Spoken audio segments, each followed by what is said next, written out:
again, thanks for everyone being on here tonight, and we'll look forward to seeing you next week. This is AC4GJ, back to net control.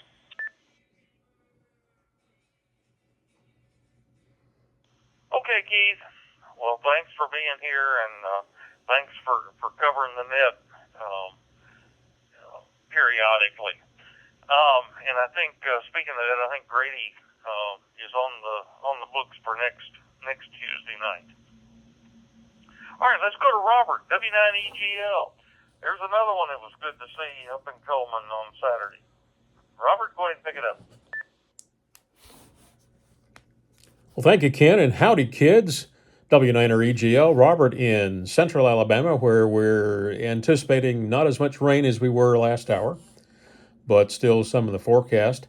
Had a lovely time at the Coleman Ham Fest. Ken, got to see you and Grady and Daryl and Tom, the radio junkie. And as an added bonus, Mike and Becky Spiceland, the ham radio duo, made an appearance, so I got to speak with them.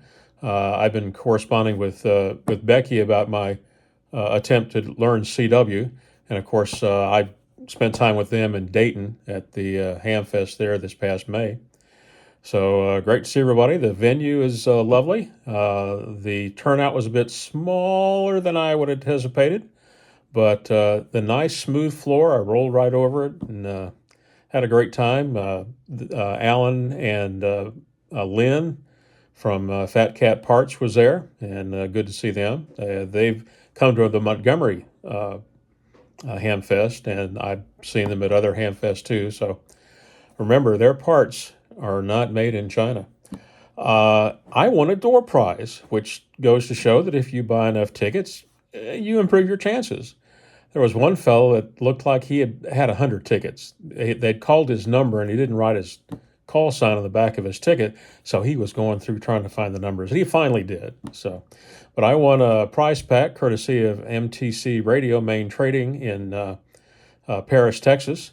Got a hat and a coffee mug and a small T-shirt, which will be a great gift for my older grandson, who will be 10 next month.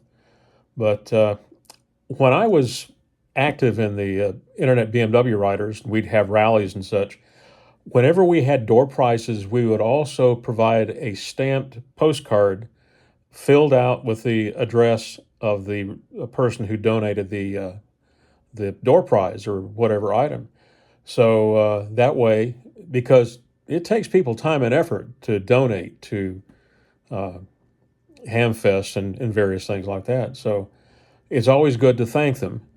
And so when I got home, I sent a note to Richard Lenore, whom I know personally from Main Trading Company, and said, we appreciated it, and Daryl's enjoying his IACOM 7300, and it was great of you to do that, and wearing my hat proudly. So looking forward to your Thursday meeting. I'll be there on Zoom, and getting ready for the big weekend. Montgomery has their meeting next week. So it's a weekend full of ham radio activity. W9EGL, Robert in sunny central Alabama, normally when it's daylight. Back to you, Ken. Okay, Robert. Well, thanks for all that information, and I didn't realize that been all those prizes won. I guess, obviously the grand prize was drawn shortly after I left.